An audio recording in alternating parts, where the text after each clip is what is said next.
Hello and good evening, everyone. Welcome to another edition of My 15 Minutes. My name is John, and this is what I do every day for 15 minutes. And actually, a couple of times here recently, I've actually run over 15 minutes. Didn't want to, but I ended up.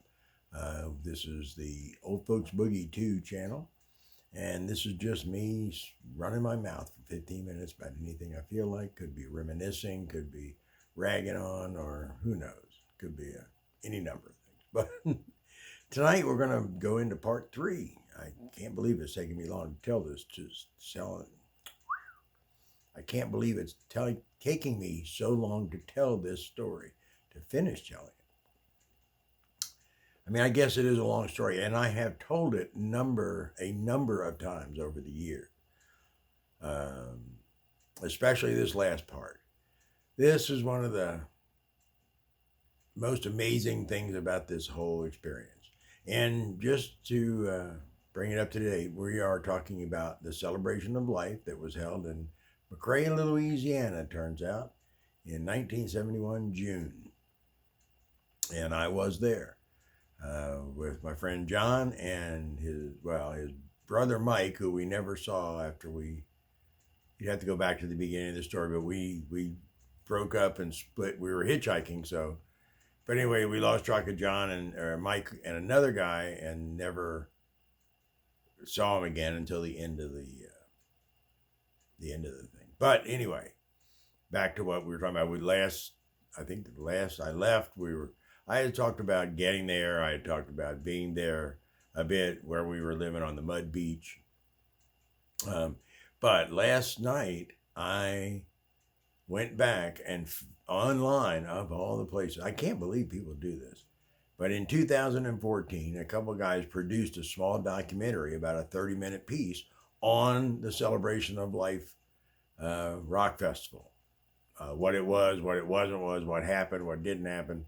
It was actually pretty interesting. Didn't interview many people, but got one of the promoters that JB interviewed, and I'm not sure who everybody was, but some participants, but not many. I mean, I don't know how they found them, but they didn't find me. And I have one of the greatest stories of the whole rock festival, I think. It was also this documentary. One guy kept saying all you saw was misery. Personally, I didn't feel misery. I mean, we had a great time, I thought. Yes, it was hot, and yes, there was mosquitoes, but we were camped on the mud beach, and we did, we mostly were naked unless we were up going toward the concert area.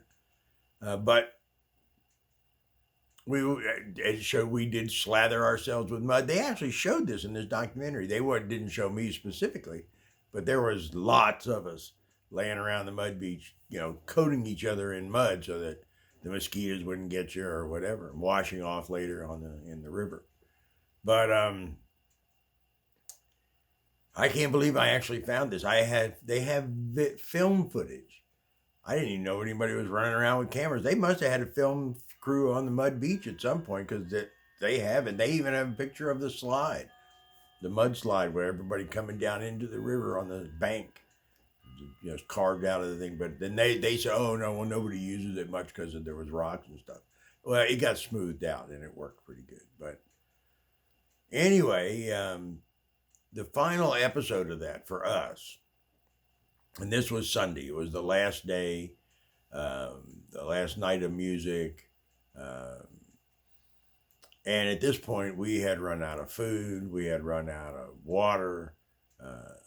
I mean, it was getting hairy, and there was no food, and there was nothing to buy in the place. It turns out that all the logistics were completely screwed up, and although we had a great time and we didn't really care, we didn't pay much attention to much of anything. We did a lot of drugs, and this Sunday afternoon was no exception. We were naked, a bunch of us. I mean, there was maybe a group of 15, 18, 20 people, all hanging out at one spot on the beach. There was other people around, don't get me wrong. There was people all over the place. And the other thing that was going on during this whole period, during the entire time we were there, Well, especially this last weekend. The first, we didn't get there the first weekend. In fact, it's a good thing nobody did, because we were there, I guess, the Thursday, and I think that was the day they actually opened up the fence and started letting people into the area. Before that, people had been just hanging out on the side of the roads and stuff, waiting to get in. But anyway, when we arrived, we didn't have any problem. We went right in. But so they had already, all the people that had been there days ahead of time, who thought they were going to be there for an 8-day festival. But anyway, neither here nor there. On this last weekend, Friday, and then really Saturday and Sunday, this river was crowded with locals and their boats. Oh my God, you should have seen it. They were up and down the river, and they had binoculars, and they were looking at the naked kids on the side of the thing. And we had a bunch of us in this group somebody had come up with a whole sheet of blotter acid. I don't know, it must have been, I don't know, could have been 144 hits or something, 12 by 12. All ready to go. You just break off a piece and go blotter acid. It was, so I did one. Everybody I knew, John did one. Everybody that we were hanging with on the mud beach that wanted one did one.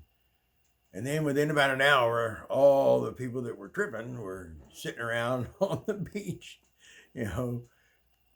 tripping, trying to figure out, how to enjoy it even more than we are.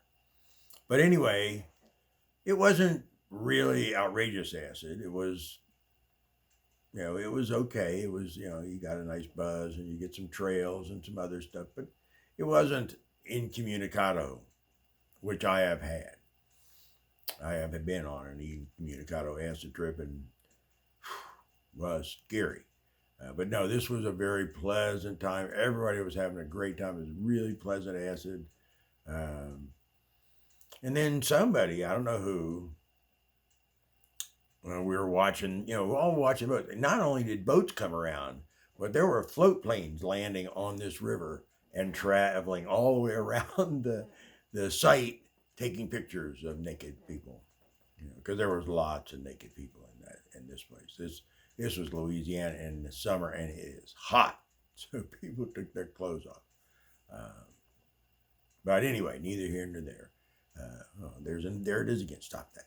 Anyway, so this Sunday afternoon, we were buzzed pretty good, and and smoking too. There was weed, and there was other things of people that wanted them. There was a lot of drugs there, lots and lots of drugs. But I only participated in weed and this one acid. I didn't do anything else while I was there. I just smoked a lot of pot, but just this one acid trip at the end. But it was just pleasant. Anyway, somebody pointed out as we're watching these boats going down there and said, "Look, there's somebody that's headed right toward us." Really. And this was way out in the river. The river, you could see a long way out once you get to this point, and you could see way down there. And this guy was coming, and he was heading right toward the mud beach. And he had a little runabout. It was about a 16 or 18 foot runabout, fiberglass, one of those old 50s styles with the wings, the jet wings like the 50s cars on the back, fiberglass, maybe a 60, 70 horse outboard on the back of it. And he rolled up. He just came. You could see him out there coming toward us. And the next thing you know, he just ran himself up on the beach and didn't even hesitate. And we were all just standing around there was one area where there were some rocks and stuff, and people were sitting around, sitting on the ground, standing up, chatting. And here this guy comes, and he's got a whole raft of family with him. He's got his daughter, I think his wife, his daughter, his son-in-law, the son-in-law and the daughter and the son-in-law, 3 kids. And I think there was a friend or 2 also. I'm not sure. I can't remember that. But I remember this huge family and this little boat.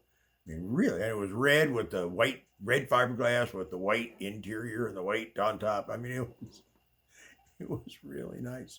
We really thought it was pretty cool. But anyway, he landed, and and the daughter and the son-in-law and the kids, they got out. They had cameras. They're like, we never heard of it. We heard of this. We wanted to come and see what was going on. And they started talking to us, and we were kind of just dumbfounded that these people actually got out. But anyway, somebody started chatting, and the next thing you know, we're all telling them we're doing acid. And next thing you know, he's asking all kinds of questions, and she's asking questions. Everybody piles out of the boat. Other boats start arriving on the beach. Now that this is the first guy that we have seen that put his boat on the beach at this beach. But turns out there was other boats on other beaches around the river on coming in. But anyway, the first time somebody had landed on our beach, but then some people saw him, and everybody started. And then they all wanted to leave their boats and go up to the concert. You know. Well, I mean, they weren't charging at this point anyway, I guess, and it was almost over. So, but anyway, we weren't dealing with that. We were just dealing with this guy and his family and answering questions about being hippies and just telling them we were doing acid. I mean, it was amazing. We chatted with this guy for maybe an hour and a half, telling him where we were all from, different places, and he just was eating it up and had, and was us. He wished he was free like that and he could hitchhike around. But he was, I guess, I'm not sure how old he was. I was 21, and he was an older gentleman. I'm going to guess with a daughter and a son-in-law in their 20s, he was probably in his late 40s, early 50s. But, I don't know. His wife was there, and she was actually pretty young looking. So I don't know how old he was, but he was, I've been working all my life. I wish I had some freedom like this, blah, blah, blah. Anyway, but nonetheless, it was a great conversation. And then it was getting later in the afternoon, toward evening, and then they had to go. And he said, listen, guys. And we were telling him, oh, yeah, we have been talking about how hungry we are and this and that, that they don't have any food here. And we ate everything we brought with us. And so on and so forth. And the guy said, well, you know what? Let me see what I can do. Maybe I'll be back. And I said, oh, don't worry about it. You guys have fun. Thank you for stopping. He did give us, a couple of things that they had on the boat, to give out to people. He didn't mean to, but, they had some stuff. And he was, I guess, feeling sorry. So some people got some stuff off of the boat. But anyway, we pushed them back out in the water and they left. And it was probably maybe 4 o'clock at that point. 4:35. I'm not sure exactly. But, we waved goodbye and off they went back up the river where they came out of. Because where we were, the river was flowing from right to left, going around the piece. We were on the upper side of the peninsula. But anyway, so they left and we continued to hang out on the beach and getting ready for the sun to go down and ease up and go up for the final concerts of the thing. And we had been sitting there maybe a couple hours longer, and the buzz was wearing off. And now we're wondering, what we're going to do for dinner, or how we're going to get something to eat, blah, blah, blah, blah, blah, blah. And there was a bunch of us. There was maybe 15, 16, 18 people there, chatting, but having a good time. I mean, we're just, going through things. And but all in the distance, in a little bit, somebody says, hey, look, isn't that same red boat? And by golly, it was. And the guy came back. I wish I could remember his name or any of their names. But he came back. And when he landed on the beach, he unloaded beer, Cokes, Kentucky Fried Chicken, like 3 buckets of Kentucky Fried Chicken, big buckets, the big buckets of Kentucky Fried Chicken. He had burgers, fast food burgers. I don't remember what, but and he just put it all out there. And he said, look, you guys were great to me. We really thought we just had a great time chatting with you guys. And we know that things are rough here. So this is our gift. And we wanted to bring it. And I mean, I don't know that he said it like that, or, I mean, those aren't maybe his exact words, but he had gallons of milk and gallons of, he gave, they were bladders of water or something big, like 5-gallon things of water that he put out there. And And then he said, "Look, we're not staying. We got to be going, but I wanted to give you this stuff." And we just started eating and saying, "Thank you, thank you, thank you." I mean, 1,000 times over. He had like 2 cases of beer and 2 cases of Coke. And I mean, there must have been 3 dozen hamburgers, um, chicken out the wazoo. I don't think there was any French fries. It was all, but I don't remember. I was just so much food and milk and water, and it just, I mean, we were overwhelmed. We were absolutely overwhelmed. And again, I'm hit my 15-minute limit again tonight, so I'm gonna finish this story tomorrow. I'm gonna hopefully really finish it. But that was seriously one of the greatest things that ever happened to me in my life. I wasn't the instigator. I was just a passive participant. But those people just made my Sunday and all the people around us. I mean, the people that didn't get fed would be, I mean, with the food went as far as the food went, and then it was over, and it didn't last 10 minutes before people were like, because I think I got a burger and a piece of chicken maybe and a Coke, and by the time I finished that and went back to for anything else, it was gone. I mean, gone. And I think the only thing left maybe was the water, but I don't know. Anyway, it's getting late. I need to be doing my 15 minutes, not 20 minutes. Gotta stop this somehow. Learn to keep track of my time. Anyway, good night, everybody. I'll finish this tomorrow. Have a nice evening. Take care of yourselves. Take care of your loved ones, and be kind.